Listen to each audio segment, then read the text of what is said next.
오늘은 사로잡힌 자, 의지하는 자라는 제목으로 같이 은혜를 받고자 합니다. 할렐루야! 오늘도 이 귀한 주일 주님 앞에 나와서 예배하며 경배하게 하신 주님을 찬양합니다. 예, 감사합니다. 아브라함에게 찾아가셔서 아들을 줄 것이라는 소망을 주신 주님께서 오늘 여러분의 마음속에 찾아가시사 축복의 약속, 부흥의 약속, 치유의 약속을 허락해 주실 줄 믿습니다.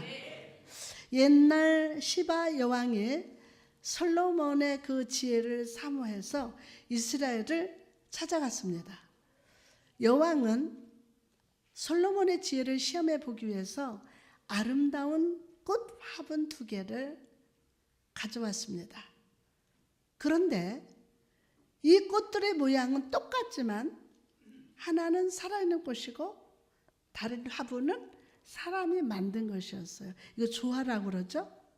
여왕은 이 2개의 화분을 솔로몬 앞에 두고 왕이시여, 어떤 것이 진짜 꽃 화분인지 맞춰보십시오 라고 말을 했습니다. 이 말을 들은 솔로몬은 잠시 딱 생각하더니 옆에 있는 신하에게 명령을 합니다. 밖에 동산을 나가서 벌과 나비를 몇 마리 잡아오너라.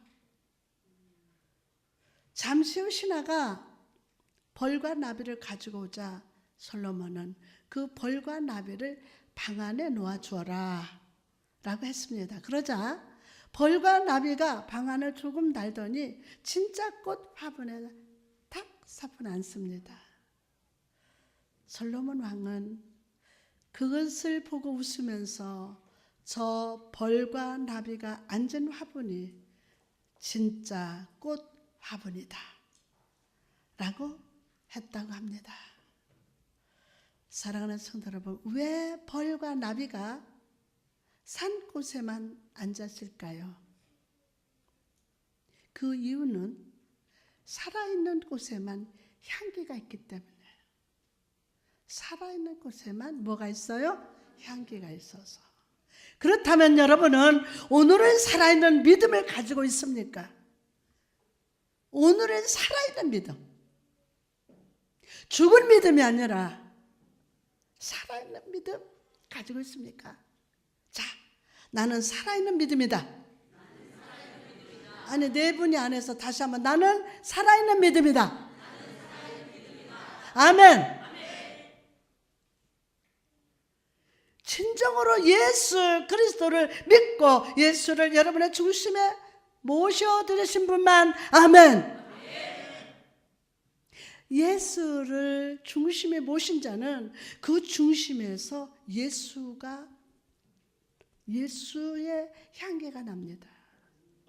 말에서 향기가 나고 그 모든 모습을 통해서 행동 하나하나 데서 향기가 나요. 오늘 성령께서 충만한 은혜를 가지고 여러분 중심에 오실 겁니다. 뭐를 가지고? 충만한 은혜를 가지고 여러분 중심에 찾아가십니다. 환영합니다. 오늘 내 힘과 능력, 지식을 자랑하는 자가 되지 말고 오직 예수만 자랑하고 예수만 높이고 주를 찬양하십시오. 그럴 때 우리 중심의 향기를 맡으신 성령께서 여러분 중심에 하늘의 은혜로 풍성히 부어주실 줄 믿습니다. 찬양 가시에 가시밭에 백화파 예수 향기 날리니 할렐루야 아멘. 가시밭에 백화파 예수 향기 날리니 할렐루야 아멘. 오늘 예수 향기를 드러내는 영적인 꽃이 다 될지어다. 창세기 13장에서 육신의 만족을 위해 떠나간 롯과 하나님의 말씀을 따라 머무르는 아브람을 만났다면 오늘 본문 14장은 극박한 전쟁의 상황을 보여주고 있습니다.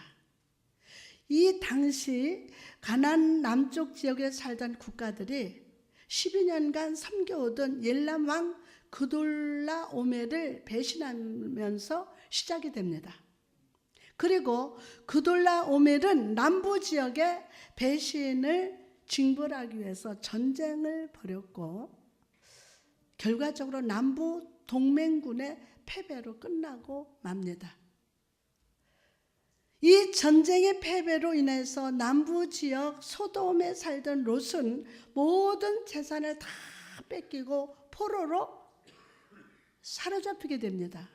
그러나 조카 롯의 사로잡힘의 소식을 들었던 누구가 아브라함은요, 즉시 가신들을 데리고 추격했고 결국 그돌라오멜의 군대를 격파하고 조카를 구출해 왔다는 놀라운 승리와 구원의 이야기가 펼쳐지고 있습니다.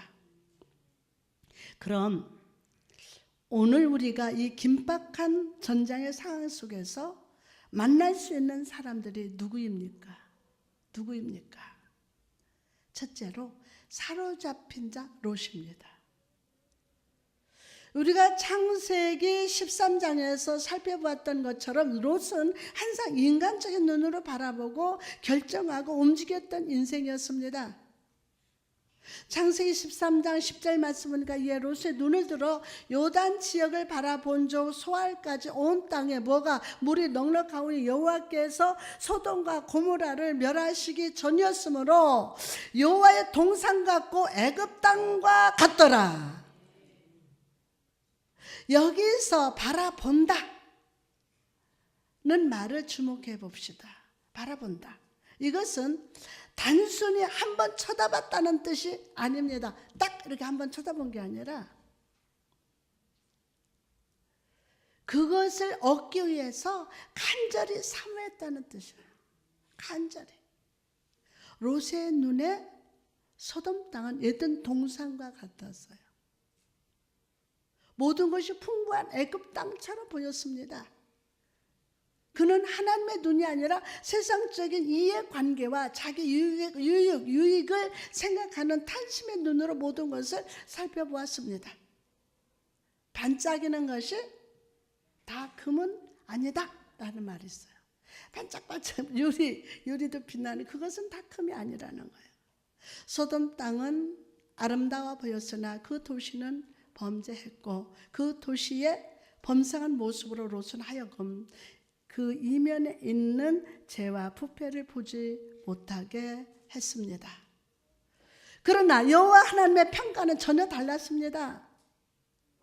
창세기 13장 13절에 보니까 소돔 사람은요 여호와 앞에 악하며 큰 죄인이었더라. 어디 사람? 소돔 사람. 누구 보기에? 여호와 보기에. 롯의 눈에 좋아 보였던 땅, 그러나 하나님 앞에 그 땅을 심판받을 땅이요 멸망의 땅임을 창세기의 저자는 미리 예고하고 있는 것입니다. 그리고 그곳이 멸망의 땅임을 롯은 전쟁의 때에 실감하게 됐어요. 막 싸울 전쟁할 때 롯은 그때서야 실감하게 되었습니다. 본문 12절에 보니까 소돔에 거주하는 아브라함의 조카 롯도 사로잡고 그 재물까지 노력하여 갔더라. 인간적인 욕심을 앞세워 소돔이 있는 요단 들로 장막을 옮겼던 롯은 점점 그 장막을 옮겨 소돔에 정착하고 말았습니다.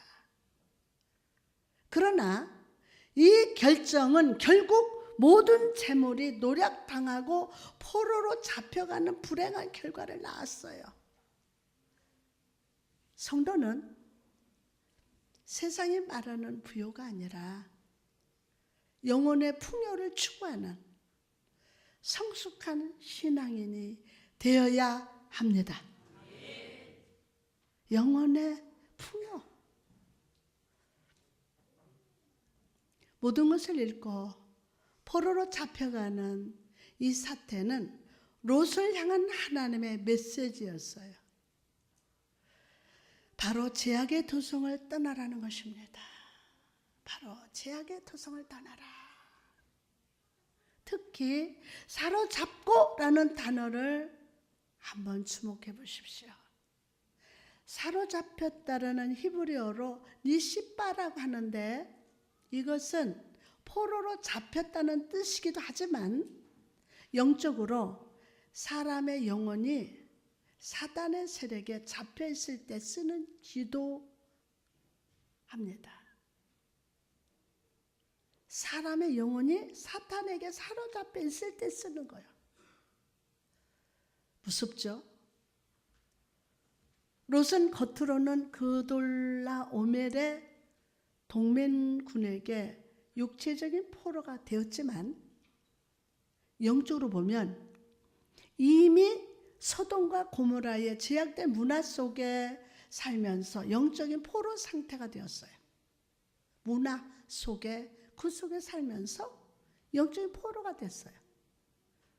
즉 롯의 사로잡힘은 영적 포로 상태가 가져온 현실적인 결과라는 것을 보여줍니다.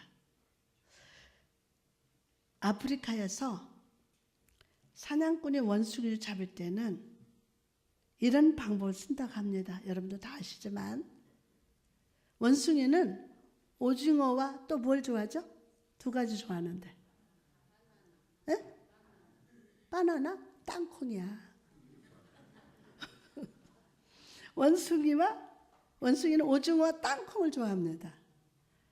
그래서 원숭이 사냥꾼들은 원숭이가 잘 다니는 길목에다가 항아리를 갖다 놓고 그 속에 오징어와 땅콩을 딱 넣어놓습니다. 항아리를 잘 깨지지 않고 그 입구가 좁다고 합니다. 여러분 입구가 아주 깨지지도 않고 입구가 손 하나 딱 들어가면 나오지 않는 그런 좁다고 합니다. 때가 되면 원숭이들이 항아리 주변을 딱 몰려와가지고 항아리에서 냄새에 손을 집어넣습니다. 와, 땅콩 냄새 나네? 오징어, 내 먹이가 있네? 그래가지고 손을 그 조그만 항아리에다가 손을 딱 집어넣습니다. 그리고는 땅콩과 오징어를 꽉 잡은 주먹으로 항아리에서 손을 빼려고 시도합니다. 이걸 딱 잡고. 하지만 그의 손에 땅콩이 있기에 손을 빠지지 않습니다. 이걸 놔야 되는데 땅콩과 오징어를 딱 잡고 뺄라니 빼지지 않는 거예요. 심지어 사냥꾼이 가까이 다가와도 땅콩을 잡은 손을 놓지 않아서 결국은 사냥꾼의 손에 붙잡힙니다. 이거 놓으면은 손을 뺄 수 있는데 이걸 사냥꾼이 와서 자기들 잡으려고 해도 안 놔요, 손을. 그래서 결국은 붙잡힙니다. 원숭이가 땅콩과 오징어를 놓지 못해서 사로잡히는 것처럼 오늘날 많은 주의 자녀들이 내려놓지 못해서 사로잡힙니다. 내려놓지 못해서. 사람에게 사로잡히고 명예에 사로잡히고 세상에 사로잡혀 삽니다. 염려에 사로잡힙니다. 자, 그럼 이 사로잡힘에서 우리가 구원받고 자유하기 위해서는 어떻게 해야 할까요? 어떻게? 먼저는 내가 하나님 앞에 어떤 존재인지를 깨달아야 돼요. 내가 하나님 앞에 어떤 존재인가? 시편 16편 3절에 보니까 땅에 있는 성도들은 어떠한 자요? 존귀한 자들이니 나의 모든 즐거움이 그들에게 있도다. 여러분 여기서 땅에 있는 성도라는 말에 주목해 보십시오. 이 단어는 먼지가 묻고 약점이 많은 이라는 뜻과 도움을 필요로 하는 이라는 뜻이 담겨 있는 단어입니다. 먼지가 묻고 약점이 많은. 두 번째는 도움이 필요로 라는 뜻이 담겨져 있는 단어입니다. 저와 여러분 어떤 존재입니까? 예? 여러분 어떤 존재예요? 어떤 존재? 한번 생각해 보세요. 내가 어떤 존재인가? 우리는 하나님 앞에 죄의 먼지로 가득하고 약점투성인 연약한 존재입니다. 때문에 우리는 임마누엘로 찾아오시는 하나님의 도움 없이는 살 수 없는 존재예요. 하나님의 도움 없이는 살 수 없는 존재. 나는 약하고 먼지가 가득하고 주의 도움 없이는 살 수 없음을 깨달을 때 우리는 비로소 주의 이름을 부르게 됩니다. 주의 이름을 부르게 돼요. 사도행전 2장 21절 말씀 보니까 누구든지 주의 이름을 부르는 자는 구원을 받으리라 하였느니라. 여러분 다윗을 보시기 바랍니다. 다윗은 하나님의 사람, 물맷돌로 골리앗을 물리쳤던 믿음의 사람이었어요. 이게 그냥 성경 속의 이야기가 아니라 어마어마한 그 골리앗을 물리쳤던 다윗. 그러나 그가 사울의 칼에 피해서 도망 다닐 때 그의 믿음과 담대함은 변질되고 말았어요. 사울의 칼을 피하려고 골리앗의 고향이었던 가드로 갔습니다. 그리고 목숨을 건지려고 미친 척하고 침을 지리를 막 흘렸어요. 누가요? 골리앗을 물리쳤던 누가? 다윗이. 자기 목숨을 건지려고 자기 자신을 보호하려고 대적들 앞에서 미친 척하는 다윗. 그는 이제 광야로 나갑니다. 그리고 아둘람 굴로 나갑니다. 사람에게서 피난처를 찾던 그가 이제 하나님의 임재 아래에서 피난처를 찾고 있습니다. 시편 57편 1절에서 3절 말씀 보니까 하나님이여 내게 은혜를 베푸소서, 내게 은혜를 베푸소서, 내 영혼의 죽게로 피하되 취의 날개 그늘 아래서 이 재앙들이 지나기까지 피하리다. 내가 지존하신 하나님께 부르짖으며 곧 나를 위하여 모든 것을 이루시는 하나님께로다. 그가 하늘에서 보내사 나를 삼키려는 자의 비방에서 나를 구원하실지라. 셀라. 하나님의 그 인자와 진리를 보내시리로다. 보내시리로다.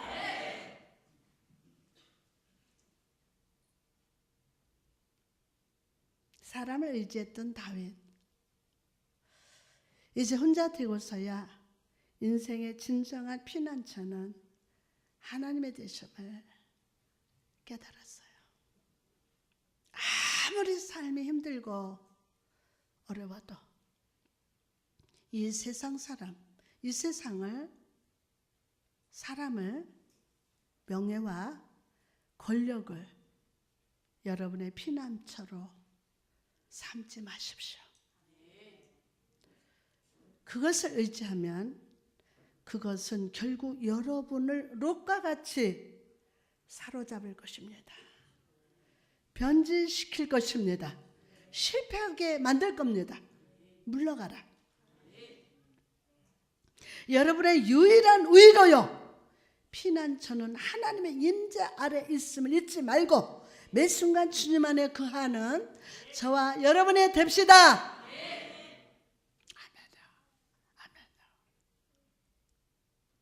여러분 예수님을 보십시오. 그분은 이 땅에 계실 때 하나님의 임재를 피난처로 삼고 즐거이 거하시는 습관이 있으셨습니다. 예수님은 하루 동안의 사명을 마치신 후에 항상 일하던 손길을 멈추시고 하나님과 교제하는 시간, 기도하는 시간을 가지셨습니다. 항상 하나님의 임재 안에 거하심을 통해서 예수님께서는 거룩하고 무죄하신 상태를 항상 유지하셨던 것입니다. 성도 여러분, 이처럼 우리가 롯과 같이 세상에 사로잡히지 않기 위해서는 하나님과 홀로 있는 시간이 반드시 필요합니다. 하나님과 홀로 있는 시간. 하나님과 홀로 있는 시간. 예수님의 한적한 곳을 찾으셨듯이 여러분도 하루 동안 일정 시간을 구별해서 오직 하나님만 생각하고 하나님 임재 안에 거하는 습관을 가집시다. 그럴 때 우리는 예수님처럼 세상의 어떤 유혹과 시험의 파도에도 흔들리지 않는 믿음의 신선함을 유지할 수 있습니다. 믿음의 신선함. 여러분, 성도에 있어서 직분, 소유는 중요하지 않습니다. 성도로서 가장 중요한 것은 영적인 신선함을 유지하는 거예요. 뭐예요? 영적인 신선함을 유지하는 거예요. 그리고 이 신선함을 유지하기 위해서는 내 삶의 절반에 걸쳐서 내가 지켜야 할 선을 넘어가서는 안 됩니다. 내가 지켜야 할 선을 넘어가서는 안 돼요. 여러분, 요셉을 보십시오. 그는 영적으로 신선한 청년이었어요. 비록 이방 땅에서 종사를 하고 있었지만 그의 영혼은 항상 하나님의 임재 안에 머물렀습니다. 머물렀어요. 그래서 여주인의 유혹을 담대하게 뿌리치면서 이렇게 고백했던 것입니다. 그런즉 내가 어찌하여 이 큰 악을 행하여 하나님께 득죄하리까? 누구의 고백이에요? 요셉의 고백이에요. 그리고 이런 영적인 신선함을 유지했던 요셉을 하나님은 온 가족의 구원자요, 애굽 흉년에 구원하는 총리로 높여주셨어요. 참 중요해요. 내가 딱 선을 지키는 거. 넘어서는 안 될. 요셉은 그 신선함을 지켰어요. 여러분, 저는 우리 임마누엘 교회 모든 성도들이 몸은 늙더라도 영혼만큼은 항상 젊은 청년으로 살아가시기를 주님의 이름으로 축복합니다. 옆 사람은 영적 청춘이 될지어다. 우리 예배와 찬양도 여러분 과거에 머무르지 않고 항상 젊음을 유지하시기 바랍니다. 찬양도 예배도 여러분 한 사람 한 사람이 하나님을 인식하고 그분의 임재 안에 거함으로 기도와 말씀과 찬양이 매일 새롭게 되시기를 주의 이름으로 축원합니다. 이제 새로운 한 주가 시작됩니다.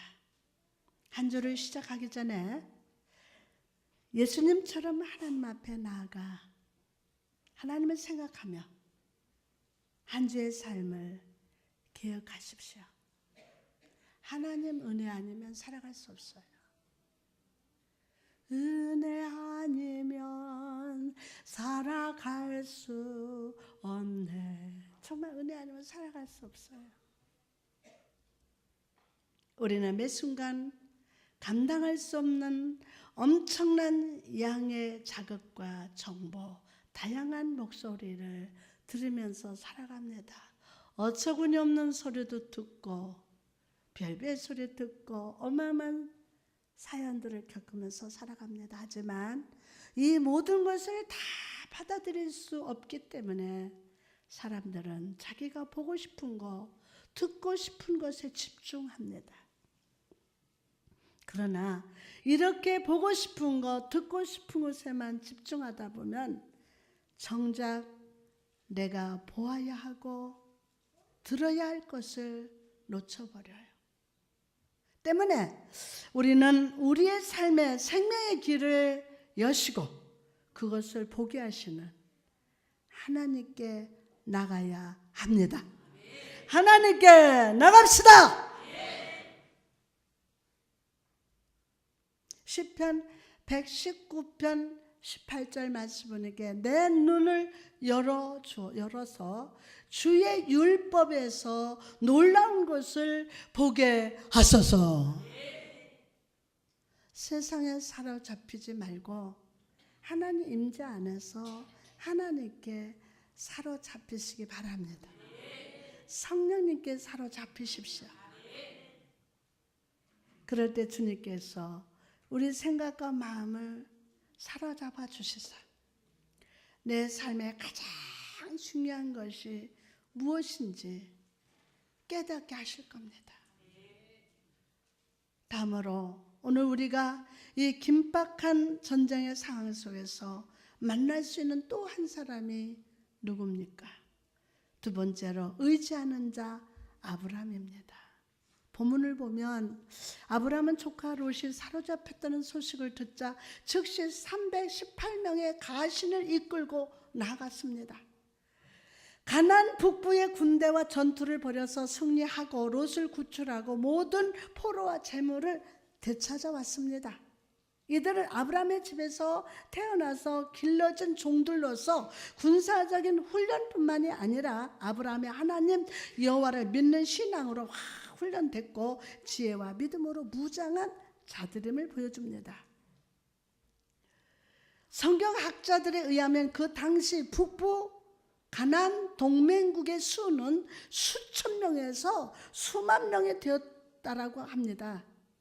그런데 그 많은 군대를 318명의 군사들로 싸워 이겼다는 거, 이게 말이나 됩니까? 결안으로 바위를 치는 거예요. 아브라함이 이 놀라운 승리를 경험할 수 있었던 이유가 무엇입니까?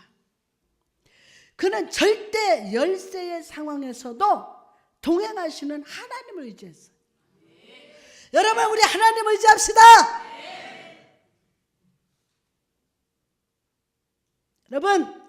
여러분 삶 속에서 사방에 가로막혀 있어도 전능하신 하나님을 의지할 때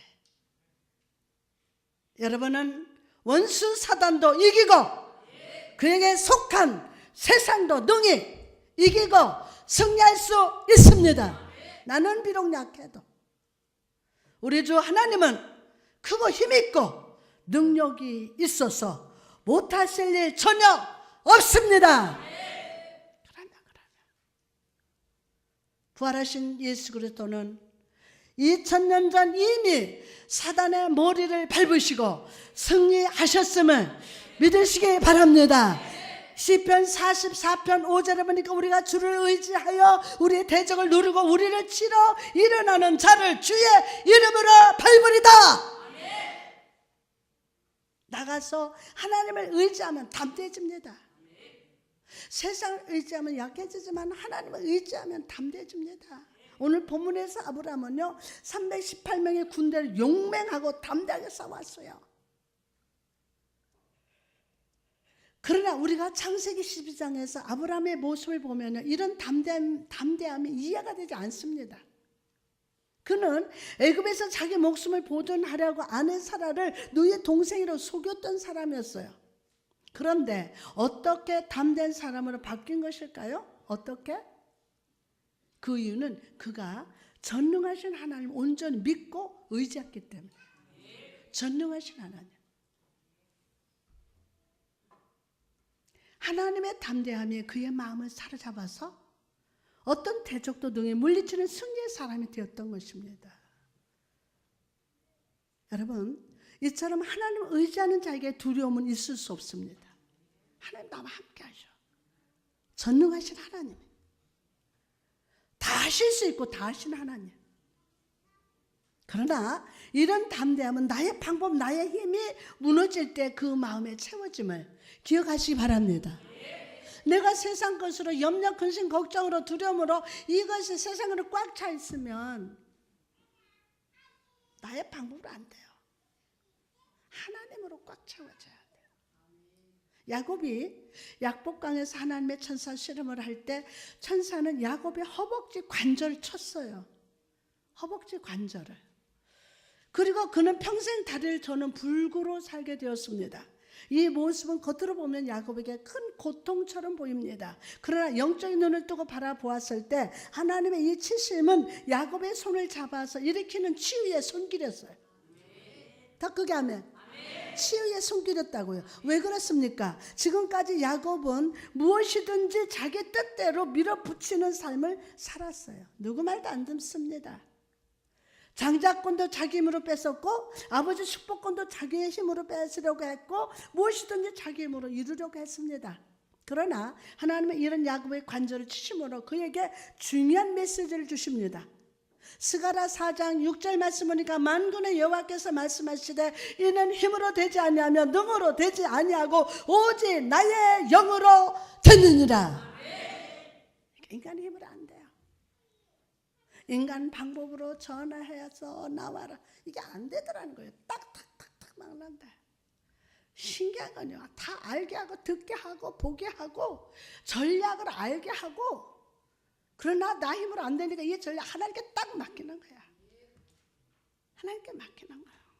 영으로 오직 영으로 되는 거야. 하나님께서 야곱의 관절을 치심으로 야곱이 자기 힘이 아니라 성령의 능력에 의지하는 자가 되기를 원하셨습니다. 그의 자연적인 힘을 무력화시킴으로 그가 영적인 사람, 진정한 이스라엘로 살아가도록 길을 열어주신 거예요. 영적으로 살아가도록. 여러분, 이 자리에 계신 분 중에는 하나님을 잘 섬기는데도 더 힘들고 믿음을 지키기 더 어려운 분이 계실 것입니다. 그러나 그것은 여러분을 향한 하나님의 진노가 아닙니다. 전담양, 지금 하나님의 진노가 아니에요. 여러분 힘겼습니까? 하나님 진노가 아니에요. 오히려 나의 힘과 방법, 나의 능력을 의지하던 불신의 자리에서 나를 일으켜주시는 주님의 치유의 손길임을 믿읍시다.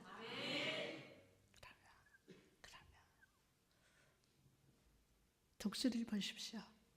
독수리는 자기 날개를 퍼덕여 올라가는 것을 즐기지 않습니다. 새들 보면 막 이러면서 나르잖아요. 근데 독수리는 자기가 파닥파닥 하면서 올라가는 것을 독수리는 즐기지 않아요. 오히려 나무 위에 앉아서 바람이 불어오기까지 기다립니다.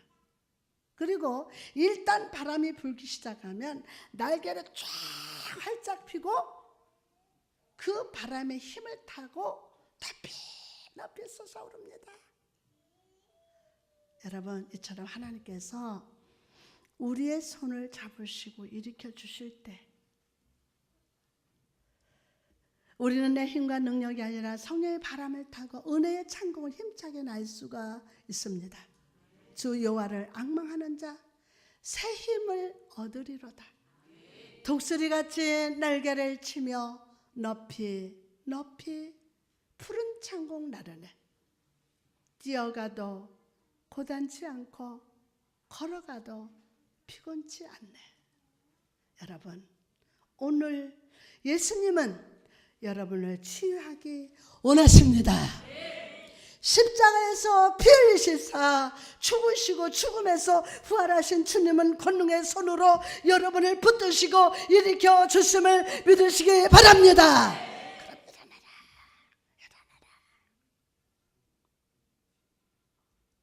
오늘 주님의 손을 붙잡고 일어납시다.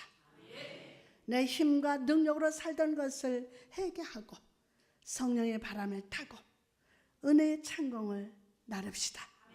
성령님, 오늘 우리에게 능력으로 임하셔서 치유하시는 예수님을 발견하게 하시고 독수리같이 강한 믿음의 날개를 펴서 날아가게 하옵소서.